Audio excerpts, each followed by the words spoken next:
رجب، شعبان اور رمضان یہ اللہ تبارک و تعالیٰ کی طرف سے بندوں کے لیے بہت اہم فضیلت اور برکت والے مہینے ہیں۔ اللہ کے نبی صلی اللہ علیہ وسلم نے احادیث مبارکہ میں بھی ان تینوں مہینوں کی فضیلت بیان فرمائی ہے۔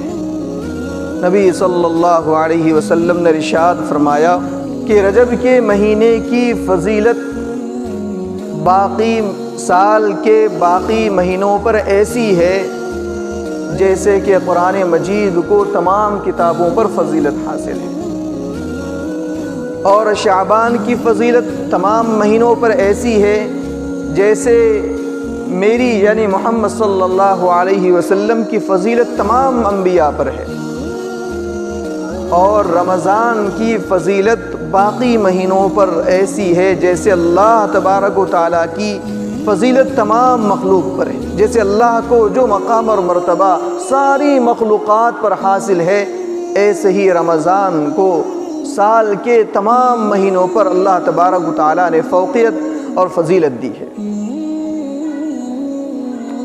لفظ شعبان یہ عربی جاننے والے جانتے ہیں کہ یہ شعبہ سے نکلا ہے۔ شعبہ کہتے ہیں ایک ڈپارٹمنٹ کو، خاص ایک ڈپارٹمنٹ ہوتا ہے، شعبہ ہوتا ہے، اس کو کہا جاتا ہے۔ اسی مہینے سے اللہ تبارک و تعالیٰ کے رحمت اور فضل کے اور برکت کے خاص ڈپارٹمنٹ کام کرنا شروع کر دیتے ہیں۔ جیسے ہمارے یہاں الیکشن ہوتا ہے تو الیکشن کے ایام سے پہلے جو ڈپارٹمنٹ ہوتے ہیں ان کو کام پر لگا دیا جاتا ہے، اور عام دنوں میں جو کام نہیں ہوتا وہ ان دنوں میں ہو جاتا ہے اور بہت فاسٹ ہوتا ہے اور تیزی سے کام ہوتا ہے۔ ایسے اللہ تبارک و تعالیٰ کے رحمت اور فضل کے اور برکت کے جو شعبے ہیں وہ اس مہینے سے خاص طور پر شروع ہو جاتے ہیں۔ شیخ عبد القادر جیلانی رحمۃ اللہ علیہ نے لفظ شعبان کی لفظی اعتبار سے فضیلت بتائی ہے کہ شعبان 5 حروف سے بنا ہے، شین، عین، با، الف اور نون۔ فرماتے ہیں کہ شین سے شرافت کی طرف اشارہ ہے، اور عین سے علو مرتبت کی طرف اشارہ ہے، با سے بر یعنی نیکی کی طرف اشارہ ہے، الف سے الفت یعنی اللہ کی محبت کی طرف اشارہ ہے، اور نون سے نور کی طرف اشارہ ہے۔ اس کا مطلب کیا ہوا کہ جو شخص اس مہینے میں عبادت کا، اعمال کا اہتمام کرے گا، اللہ تبارک و تعالیٰ اس کو شرافت بھی دیں گے، اس کو علو مرتبت اور مقام بھی دیں گے، اسے با سے بر یعنی نیکی کی توفیق بھی نصیب ہوگی، الف سے الفت و محبت یعنی اللہ کی محبت، اللہ کی رضا اس کو نصیب ہوگی، اور ان اعمال کے کرنے سے اس کو نون سے نور یعنی نور حاصل ہوگا، اس کا قلب بھی منور ہوگا، اور اس کا ظاہر اور باطن دونوں منور ہوں گے۔ یہ شعبان کی فضیلت ہے، اور یہ تو پورے مہینے کی ہے، لیکن اس مہینے میں ایک خاص رات ہے جس کی فضیلت احادیث مبارکہ میں آئی ہے۔ تقریباً 17 احادیث ہیں جن میں اللہ کے نبی صلی اللہ علیہ وسلم نے شعبان کی فضیلت بیان کی ہے۔ الگ الگ راویوں سے اگرچہ روایتیں ضعیف ہیں، لیکن فضائل کے باب میں ضعیف روایتوں کا اعتبار ہوتا ہے۔ اب ضعیف روایت کس کو کہتے ہیں وہ یہ کہنے کا وقت نہیں ہے کہ ضعیف روایت کس کو کہا جاتا ہے، یہ تو علماء جانتے ہیں، اہل علم جانتے ہیں، اور جن کو سمجھنا ہو وہ بعد میں آ کر پوچھ سکتے ہیں کہ ضعیف روایت کس کو کہتے ہیں۔ اس مہینے کی خاص رات جس میں اللہ تبارک و تعالیٰ کی طرف سے خاص رحمت کا نزول ہوتا ہے، جس کو شب برأت کہا جاتا ہے، اور عوام میں جس کو شب برات کہا جاتا ہے۔ عوام نے شب برات کو شب برات کر دیا۔ برات کا معنی شادی برات، شادی کی برات۔ جب عوام نے شب برات کو برات کر دیا یعنی شادی بیاہ کی بارات، اس میں کیا ہوتا ہے؟ گانا بجانا، ڈھول تاشا، اور کھائے پیے اور سب ختم ہو گیا۔ تو لوگوں نے بھی اس رات کو بارات بنا دیا، یعنی کھانا پینا، اٹھنا بیٹھنا، گھومنا، یہاں جانا وہاں جانا اور ختم۔ یہ شب برات نہیں ہے، شب برأت ہے۔ برأت کے معنی ہوتے ہیں نجات کی رات، نجات پانے کی رات، خلاصی پانے کی رات۔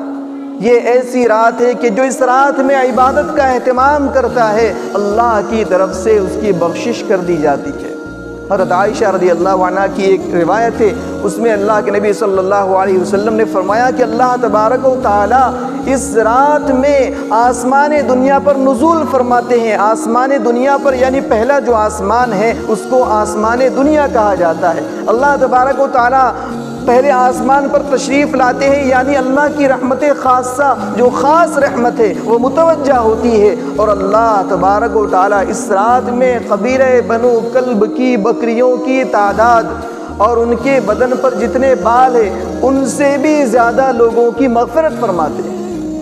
علماء نے لکھا ہے کہ قبیلہ بنو کلب عرب میں اس قبیلے کے پاس میں سب سے زیادہ بکریاں تھیں، اور اس قبیلے کی بکریاں 10 میل میں سماتی تھیں۔ 10 میل تو اندازہ لگائیں، اگر ایک ہی بکری کے بال آج اگر کوئی گننا چاہے تو میرے خیال میں نہیں گن سکتا ایک بکری کے بدن پر کتنے بال ہوتے۔ تو اتنی بکریاں جو 10 میل میں سمائے ان کے بدن پر کتنے بال ہوں گے، اتنے لوگ، اس سے بھی زیادہ لوگوں کی اور زیادہ کی کوئی تعداد نہیں ہے۔ تو اللہ تبارک و تعالیٰ اتنے لوگوں کی مغفرت فرماتے ہیں، بخشش فرماتے ہیں۔ کتنی مبارک رات ہے، کتنی عظمت والی رات ہے، کتنی برکت والی رات ہے۔ سورہ دخان کی جو آیات میں نے آپ کے سامنے پڑھی ہے ابتدا میں، اس میں جو اللہ تبارک و تعالیٰ نے فرمایا اِنَّا أَنزَلْنَاهُ فِي لَيْلَةٍ مُبَارَكَةٍ کہ ہم نے اس قرآن کو لیلت مبارکہ میں نازل کیا۔ جمہور مفسرین فرماتے ہیں کہ اس سے مراد شب قدر ہی ہے، لیکن بعض مفسرین یہ فرماتے ہیں کہ اس سے مراد شب برأت ہے، وہ ایک الگ مسئلہ ہے۔ تو یہ ایک مبارک رات ہے، فضیلت والی رات ہے۔ حضرت علی رضی اللہ عنہ سے روایت ہے کہ اللہ کے نبی صلی اللہ علیہ وسلم نے ارشاد فرمایا اذا كانت ليلة النصف من شعبان، جب شعبان کی 15ویں رات ہو، فقوموا لیلها وصوموا نہارها، 15ویں شعبان کا روزہ رکھو، 15ویں رات میں اللہ کی عبادت کرو۔ کیوں؟ اس لیے کہ اللہ تبارک و تعالی فإن اللہ تعالی ينزل من السماء الدنیا، اس لیے کہ اللہ تبارک و تعالی اس رات میں غروب آفتاب کے بعد یعنی سورج کے غروب ہونے کے بعد ہی فوراً اللہ تبارک و تعالیٰ کی رحمت خاصہ آسمان دنیا پر نازل ہوتی ہے، اور وہیں سے اعلان ہوتا ہے۔ اللہ تبارک و تعالیٰ آسمان دنیا پر تشریف لاتے ہیں اور وہیں سے اللہ تبارک و تعالیٰ اعلان کرتے ہیں الا من مستغفر لی فاغفر لہ، ہے کوئی مغفرت طلب کرنے والا، ہے کوئی بخشش طلب کرنے والا، ہے کوئی اپنے گناہوں پر شرمندہ، ہے کوئی ایسا جو گناہوں میں ڈوب چکا ہو، جو گناہ کرتے کرتے تھک چکا ہو، جو گناہوں کے دلدل میں پھنس چکا ہو، جو خطا کار ہو، جو سیاہ کار ہو، بدکار ہو، الا هل من مستغفر لی فاغفر لہ، آ جائے، آج وہ میرے دربار پر آ جائے، مجھے پکارے، مجھ سے مغفرت طلب کرے، فاغفر لہ، میں اس کے سارے گناہوں کو معاف کر دوں گا۔ اللہ فرماتے ہیں میرے بندے، میں نے تجھ سے کب یہ کہا کہ میں تجھ سے صرف نیکیوں کا مطالبہ کرتا ہوں؟ تو میرے پاس تو آ تو صحیح، میں تو یہ چاہتا ہوں تو میرے پاس گناہ ہی گناہ لے کر آئے۔ یہ میں اپنی طرف سے بات نہیں کہہ رہا ہوں، یہ حضور صلی اللہ علیہ وسلم کی ترمذی شریف کی روایت ہے۔ اللہ کے نبی صلی اللہ علیہ وسلم نے فرمایا اگر تم لوگ گناہ نہ کرتے تو اللہ تبارک و تعالیٰ کوئی اور مخلوق پیدا کرتا جو گناہ کرتی اور گناہ کرنے کے بعد شرمندہ ہوتی، ندامت کرتی، افسوس کرتی، اور اللہ کے دربار میں آ کر اللہ سے معافی طلب کرتی اور اللہ ان کو معاف کر دیتا۔ اور اللہ تبارک و تعالیٰ اپنے بندے کی توبہ سے اتنے خوش ہوتے ہیں، اتنے خوش ہوتے ہیں کہ اس خوشی کا اندازہ نہیں لگایا جا سکتا۔ حدیث میں اللہ کے نبی صلی اللہ علیہ وسلم نے مثال سے سمجھایا ہے، کہا کہ ایک آدمی ہے، وہ بڑے لمبے سفر پر جا رہا، اس نے سارا سامان اپنے اونٹ پر رکھ دیا ہو، اس زمانے کے اعتبار سے مثال دی ہے، اپنا سارا سامان اونٹ پر رکھ دیا ہو، کھانا پینا اور سارا ساز و سامان، اور بڑا لمبا سفر ہو، مہینے 2 مہینے کا سفر ہو، اور ریگستان کا سفر ہو، ایسے علاقے کا سفر ہو جہاں نہ سایہ ہے، جہاں پر جہاں پر نہ پانی ہے، نہ کھانا ہے، نہ کوئی آدمی ملاقات کے لیے ہے، ایسی جگہ پر وہ سفر کے لیے نکلا۔ جب بہت دور چلا تو جانے کے بعد اس کو تھکن محسوس ہوئی، اس نے آرام کرنا چاہا، اس نے ایک درخت کے نیچے اپنی سواری باندھی اور وہ آرام کرنے کے لیے وہاں سو گیا۔ جب نیند سے اٹھا تو کیا دیکھتا ہے کہ اس کی سواری جو اس نے وہاں باندھی تھی، اس پر جس پر اس کا سارا ساز و سامان تھا، وہ وہاں سے غائب ہے، وہاں موجود نہیں ہے۔ اب وہ بڑا پریشان ہوا کہ اب کیا ہوگا، نہ میرے پاس کھانا ہے، نہ پینا ہے، نہ یہاں قریب میں کچھ ہے، دور دور تک انسانوں کا پتہ نہیں، دور دور تک جانوروں کا پتہ نہیں، کچھ بھی نہیں ہے یہاں پر، اب میرا کیا ہوگا۔ اب وہ ڈھونڈتا، ادھر ادھر چکر کاٹتا ہوا، جب اس کو یہ اندازہ ہو گیا کہ اب تو موت آنی ہی ہے، اس کے سوا اب کوئی چارہ نہیں ہے، اب مرنا ہے، اب وقت آنے والا ہے، تو اس نے سوچا کہ کیوں نہ اسی جگہ پر جا کر مروں جہاں سے سواری گم ہوئی۔ کہا کہ وہی اچھی جگہ ہے، چلو وہیں چلتے ہیں۔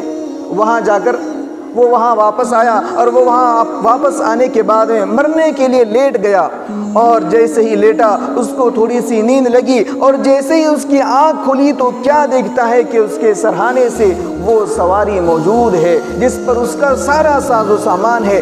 اس وقت اس شخص کو جتنی خوشی محسوس ہوگی، جتنی خوشی محسوس ہوگی اپنی سواری کو دیکھ کر، اللہ کے نبی صلی اللہ علیہ وسلم فرماتے ہیں اس سے کہیں زیادہ اللہ تبارک و تعالیٰ کو اپنے بندے کی توبہ پر اللہ کو خوشی ہوتی ہے۔ جب بندہ اللہ کے سامنے کہتا ہے اے اللہ میں تو بڑا گناہ گار ہوں، سچے پکے دل سے توبہ کرتا ہے، اللہ کو اس سے زیادہ خوشی ہوتی ہے۔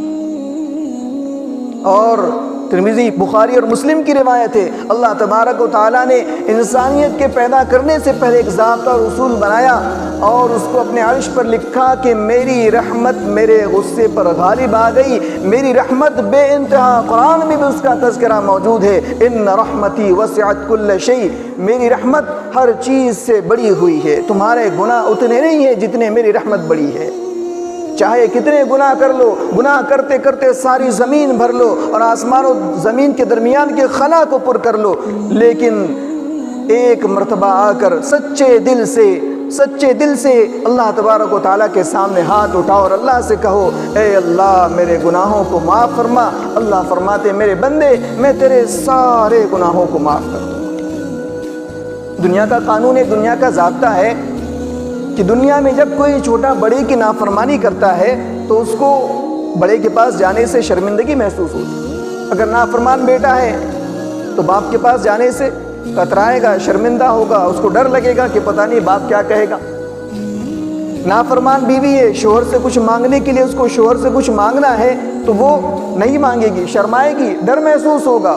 نافرمان شاگرد ہے، استاد کے پاس جانے سے ڈرے گا۔ نافرمان نوکر ہے، مالک کی بات نہ سننے والا، نافرمانی کرنے والا، وہ مالک سے کچھ مانگنے کے لیے ڈرے گا، شرمائے گا، ہچکچائے گا، اس کے دل میں ڈر ہوگا۔ ایسے ہی اللہ کے نافرمان ہے تو ہو سکتا تھا کہ وہ اللہ کے در پر آنے کے بعد اللہ سے کچھ مانگنے کے لیے شرمائے۔ اللہ نے اس سے پہلے ہی یہ اعلان کرا دیا، اور شب برات میں باقاعدہ یہ مغرب کے بعد سے طلوع فجر تک، جو سحر کا وقت ختم ہونے تک باقاعدہ اللہ کی طرف سے یہ اعلان ہوتا ہے کوئی مغفرت طلب کرنے والا جس کی میں مغفرت کروں، ہے کوئی بخشش طلب کرنے والا جس کو میں بخش دوں، جس کے سارے گناہوں کو معاف کر دوں۔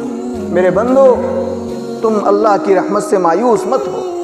تم تمہارے چاہے کتنے گناہ ہو گئے ہوں، لیکن اللہ کی رحمت سے مایوس نہیں ہونا چاہیے۔ قرآن میں اللہ نے خود کہا ہے قُلْ يَا عِبَادِيَ الَّذِينَ أَسْرَفُوا عَلَىٰ أَنفُسِهِمْ لَا تَقْنَطُوا مِنْ رَحْمَةِ اللَّهِ إِنَّ اللَّهَ يَغْفِرُ الذُّنُوبَ جَمِيعًا إِنَّهُ هُوَ الْغَفُورُ الرَّحِيمُ۔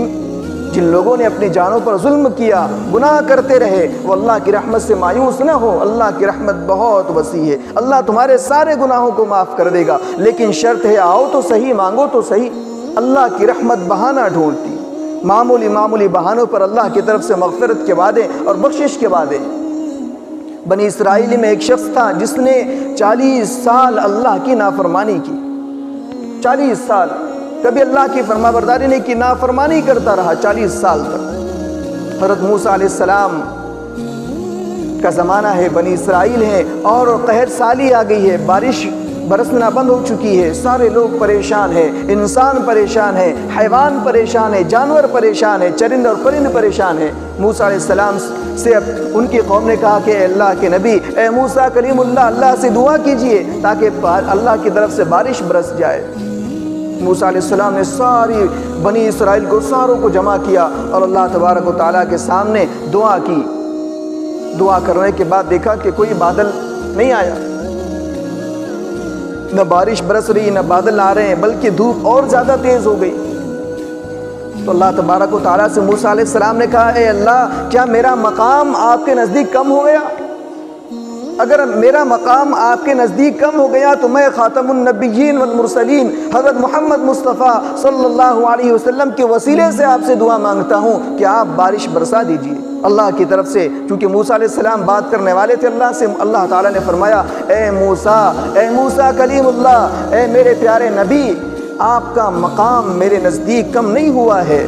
مسئلہ یہ ہے، بارش کے رکنے کی وجہ یہ ہے کہ تم لوگوں کے درمیان ایک شخص ایسا ہے جس نے 40 سال میری نافرمانی کی ہے، 40 سال سے وہ میری بغاوت کر رہا ہے، میرا مقابلہ کر رہا ہے۔ تم اس شخص سے کہو کہ وہ اس مجلس سے نکل جائے، اس مجمع سے نکل جائے، اس اجتماع سے نکل جائے، تب میں بارش برساؤں گا۔ اس سے معلوم ہوا کہ اللہ کی نافرمانی کی وجہ سے بھی بارش رک جایا کرتی ہے، اللہ کی رحمت گناہوں کی وجہ سے بھی رک جایا کرتی ہے۔ ہم گناہ کرتے ہی کرتے ہیں، گناہ کیے ہی جاتے ہیں اور بعد میں یہ کہتے ہیں کہ پتہ نہیں مجھ سے کیا گناہ ہو گیا، حالانکہ صبح سے لے کر شام تک میرے خیال میں شاید ہم گناہ کے علاوہ کچھ اور کرتے ہوں۔ راستہ چلتے چلتے گناہ کرتے ہیں، بیٹھے بیٹھے گناہ کرتے ہیں، مجلس میں بیٹھے 4 لوگوں کی برائی کر دی، یہ گناہ کر دیا، نمازیں پڑھ رہے ہیں، نمازوں میں دھیان نہیں، اور پتہ نہیں کتنے گناہ صبح سے لے کر شام تک اور شام سے لے کر صبح تک کرتے ہیں۔ پھر بھی ہمارا یہ کہنا کہ ہم نے ایسا کیا کر دیا کہ ہم پر یہ مصیبت آ گئی، یہ کہنا بہت بری بات ہے۔ ہم گناہ ہی کرتے ہیں، گناہ کے علاوہ کیا کرتے ہیں؟ ہم تو عبادت کرتے ہیں، عبادت بھی عبادت کے اندر بھی ہمارا دھیان نہیں، اسی لیے تو نماز کے بعد میں استغفار ہے۔ حالانکہ استغفار کب ہوتا ہے؟ جب آدمی گناہ کر لیتا ہے، جب کوئی خطا ہو گئی، جب کوئی گناہ ہو گیا، اس کے بعد میں استغفار۔ اور نماز کے بعد استغفار کیوں؟ نماز ہو گئی، اس کے بعد میں کہا کہ 3 مرتبہ استغفر اللہ پڑھو، اس کی کیا وجہ ہے؟ اس کی وجہ یہ ہے کہ جیسے نماز پڑھنا چاہیے تھا، یہ تو اللہ کی خاص عبادت تھی، اللہ سے ملاقات کا ذریعہ تھا، اللہ سے بات کرنے کا ذریعہ تھا، لیکن ہم نے جیسے نماز پڑھنا چاہیے تھا ویسی نماز نہیں پڑھی، اس پر استغفار ہے۔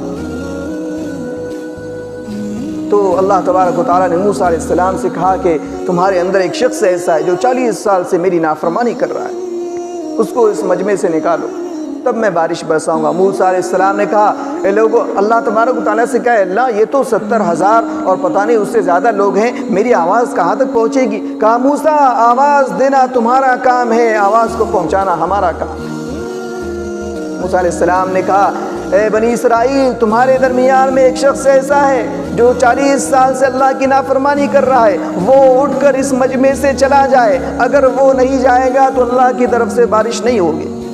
اب وہ جو شخص تھا نافرمان تھا، وہ اٹھ کر کھڑا ہوا، دیکھا کہ مجمع سے کوئی نہیں جا رہا، وہ سمجھ گیا کہ ہاں میں ہی ہوں جس کی وجہ سے بارش رکی ہوئی ہے، میں ہی ہوں جس کے بارے میں اللہ نے کہا ہے کہ یہ 40 سال سے نافرمان ہے، میری نافرمانی کر رہا ہے۔ اب وہ نیچے بیٹھا، اپنے منہ پر چادر ڈالی اور اللہ سے معافی طلب کرنے لگا کہ اے اللہ، اگر میں سب کے سامنے یہاں سے اٹھ کر چلا جاؤں گا میری رسوائی ہوگی، مجھے ذلیل سمجھیں گے، لوگ سمجھیں گے کہ ایک ایسا آدمی ہے جو 40 سال سے اللہ کی نافرمانی کر رہا ہے۔ اے اللہ، تو جانتا ہے یقیناً میں گناہ گار ہوں، یقیناً میں نے خطا کیے ہیں، یقیناً میں نے تیری 40 سال نافرمانی کی ہے، لیکن مولا میں سب کے سامنے ذلیل نہیں ہونا چاہتا، تو مجھے بخش دے، میرے گناہوں کو معاف کر دے۔ بڑی آہوزاری کے ساتھ میں خاموشی میں اس نے دعا کی۔ اللہ تبارک و تعالیٰ کی طرف سے فوراً بارش شروع ہوئی اور موسلا دھار بارش شروع ہوئی۔ موسیٰ علیہ السلام بڑے پریشان کہ اللہ نے تو یہ کہا تھا کہ تمہارے درمیان سے جب تک وہ شخص نہیں جائے گا بارش نہیں ہوگی، پھر یہ بارش کیسی؟ اللہ سے کہا، اے اللہ یہ کیا ماجرا ہے؟ کہا، اے موسیٰ، اس شخص نے بیٹھے بیٹھے ہی مجھ سے دعا کی، مجھ سے استغفار کیا، مجھ سے توبہ کی، میں نے اس کے گناہوں کو معاف کر دیا اور اسی کی وجہ سے میں نے آج بارش برسائی۔ یہ اللہ کی رحمت ہے، اللہ کی رحمت بہانہ ڈھونڈ۔ 40 سال کا نافرمان ہے، اللہ سے دعا کی، 1 منٹ میں اللہ نے اس کے 40 سال کے اعمال نامے کو ختم کر دیا، اس کے 40 سال کے گناہوں کو مٹا دیا۔ میرے بھائیو، اللہ کی رحمت بڑی وسیع ہے، اس لیے اللہ کی رحمت سے مایوس نہیں ہونا، اللہ کی رحمت سے مایوس نہیں ہونا، اللہ کے سامنے عاجزی تواضع کے ساتھ میں سچی اور پکی توبہ کرنا ہے، اللہ سے اپنے گناہوں کی معافی مانگنا ہے۔ اعلان ہو رہا ہے شب برات میں، سب سے پہلا اعلان ہے الا من مستغفر لی فاغفر لہ، ہے کوئی مغفرت طلب کرنے والا، ہے کوئی بخشش طلب کرنے والا جس کی میں مغفرت کر دوں، جس کی بخشش کر دوں۔ بنی اسرائیل میں ایک شخص تھا جس نے 99 قتل کیے، 99 لوگوں کو ختم کر دیا، 99 لوگوں کو قتل کیا۔ اب اس کو احساس ہوا کہ میں نے تو 99 لوگوں کو مارا ہے، جان سے ختم کیا ہے، میری مغفرت ہوگی یا نہیں ہوگی؟ اب اس کو احساس ہوا، وہ لوگوں میں پوچھتا ہوا گیا کہ ہے کوئی ایسا عالم عابد جو مجھے بتائے؟ تو لوگوں نے بتایا کہ ہاں جاؤ، فلاں شخص ہے، وہ عبادت کرنے والا ہے، ہو سکتا ہے اس کو معلوم۔ وہ شخص کے پاس میں گیا، وہ عبادت گزار تھا، عبادت کرنے والا تھا۔ اس سے کہا کہ ایسا ایسا مسئلہ ہے، میں نے 99 قتل کیے ہیں، کیا میری معافی ہو سکتی ہے؟ اب وہ عابد تھا، عابد کو مسئلہ پتہ نہیں تھا، علم نہیں تھا، اس لیے تو عابد اور عالم میں بہت فرق ہے۔ اسی لیے حضور صلی اللہ علیہ وسلم نے فرمایا فضل العالم علی العابد کفضلی علی ادناکم، عالم کی فضیلت عابد پر، عبادت کرنے والے پر ایسی ہے جیسے کہ میری یعنی نبی صلی اللہ علیہ وسلم کی فضیلت تم میں سے ایک ادنا شخص پر۔ ایک شخص رات بھر عبادت کر رہا ہے اور ایک عالم سو رہا ہے، تو وہ رات بھر عبادت کرنے والا شخص اس عالم کے سونے کے ثواب کو نہیں پہنچ سکتا۔ یہ علم کی فضیلت ہے۔ تو اس عابد کو پتہ نہیں تھا، اس لیے بتایا گیا کہ اپنی طرف سے کوئی مسئلہ نہ بتائے، جس کو معلوم نہ ہو وہ مسئلے نہ بتاتا ہوا پھرے، جس کو علم ہو صحیح واقعی کسی سے سنا ہو، کسی عالم سے، کسی مفتی سے سنا ہو، وہی بات کو بیان کرے۔ اپنی طرف سے کوئی بات بیان کرنا اور ویسے بھی مسائل کا بتانا یہ تو علماء اور مفتیان کرام کا کام ہے، ہمارا کام نہیں ہے۔ تو اس عابد نے مسئلہ معلوم نہیں تھا، اب اس نے کہا کہ بھائی اپنے دل میں یہ سوچا کہ یہ آدمی 99 لوگوں کو مارنے والا، اس کی کیسے بخشش ہو سکتی ہے؟ اس نے کہا کہ نہیں بھائی، تمہاری مغفرت نہیں ہو سکتی، تم نے 99 لوگوں کو 99 لوگوں کو قتل کیا، ان لوگوں کو مارا ہے، تمہاری بخشش کیسے ہو سکتی ہے؟ اس کو غصہ آیا اور اس نے غصے میں آ کر اس عابد کو بھی ختم کر دیا۔ اب پورے 100 ہو گئے۔ پھر اس کو فکر ہوئی اور لوگوں میں پوچھتا ہوا پھرا تو اس کو بتایا گیا کہ ہاں فلاں جگہ جاؤ، فلاں ایک بڑے عالم دین ہے، جاؤ اور ان سے مسئلہ معلوم کرو۔ وہ شخص ان کے پاس گیا، اب وہ بڑے عالم دین تھے اس زمانے کے، بنی اسرائیل کے، ان سے جا کر اپنی حالت بتائی کہ میں نے 100 لوگوں کا قتل کیا ہے، کیا میری معافی ہو سکتی ہے؟ کیا اللہ مجھے معاف کر دے گا؟ تو ان عالم صاحب نے کہا کہ کیوں نہیں، تم چاہے کتنے ہی گناہ کر لو، تم اپنی زندگی پر شرمندہ ہو، تمہیں افسوس ہے اپنی پچھلی زندگی پر، اللہ تبارک و تعالیٰ تمہارے گناہوں کو معاف کر دے۔ تم جاؤ، فلاں ایک بستی ہے، وہاں پر نیک لوگ رہتے ہیں، اور جاؤ ان کے ساتھ جا کر عبادت کرو، اور عبادت کرتے ہوئے وہاں اللہ تبارک و تعالیٰ سے جا کر معافی طلب کرو، یقیناً اللہ ان لوگوں کی برکت سے اور ان کے ساتھ عبادت کی برکت سے اللہ تبارک و تعالیٰ تمہارے گناہوں کو معاف کر دے۔ اب وہ شخص چلا، وہاں سے نکلتا ہوا، اب چل رہا تھا کہ درمیانی راستے میں موت آ گئی، ملک الموت آئے، فرشتہ آئے، اس کی روح قبض کر لی گئی۔ اب جو آدمی نیک ہوتا ہے اس کی روح نکالنے کے لیے نیک فرشتے آتے ہیں، اچھے فرشتے آتے ہیں، خوبصورت اور بہت اچھے عمدہ لباس پہنے ہوئے، خوشبو لگائے ہوئے۔ اس لیے بعض بزرگ ان کا جب انتقال ہونے لگا تو باقاعدہ کچھ لوگوں نے ان کے پاس میں خوشبو محسوس کی، دوسروں کو بھی اس کی خوشبو آئی۔ یہ کیوں؟ کہا کہ یہ ان فرشتوں کی خوشبو تھی جو نیک لوگوں کی روح نکالنے کے لیے آتے۔ اب ادھر نیک فرشتے بھی آ گئے، ادھر عذاب والے فرشتے بھی آ گئے، اور دونوں میں آپس میں جھگڑا ہونے لگا۔ کہا کہ یہ ہمارا آدمی ہے، اس نے 100 قتل کیے ہیں، اس لیے ہم اس کو لے کر جائیں گے۔ اور نیک جو فرشتے تھے وہ کہنے لگے نہیں نہیں، یہ توبہ کی غرض سے نکلا تھا، اس لیے اس کے اوپر ہمارا حق ہے۔ دونوں کے درمیان فیصلہ کرنے کے لیے اللہ تبارک و تعالیٰ نے ایک اور فرشتے کو بھیجا۔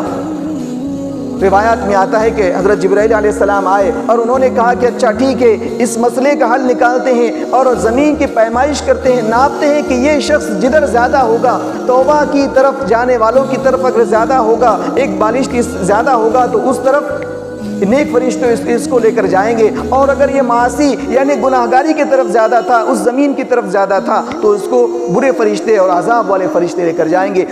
جب زمین کی پیمائش ہوئی تو وہ ایک بالشت قریب تھا عبادت گزاروں سے، توبہ کی طرف جانے والوں کی طرف سے، تو فیصلہ یہ ہوا کہ ان کو اس آدمی کو نیک فرشتے لے کر جائیں، اس کی روح کو نیک فرشتے لے کر جائیں۔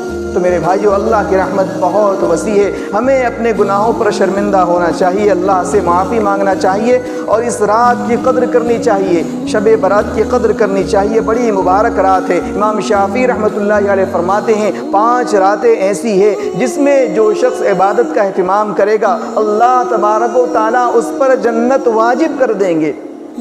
جو 5 راتوں میں عبادت کا اہتمام کرے گا، اللہ تبارک و تعالیٰ اس پر جنت واجب کر دیں گے۔ کہا 8، 9 اور 10 ذی الحجہ، عید الفطر کی رات اور شب برات، یہ 5 راتیں ایسی ہیں جن میں جو شخص عبادت کا اہتمام کرے گا، دعا کا، قرآن مجید کی تلاوت کا، نمازوں کا، اللہ تبارک و تعالیٰ کے سامنے آہوازاری کا اہتمام کرے گا، اللہ تبارک و تعالیٰ اس کے اوپر جنت کو واجب کر دیں گے۔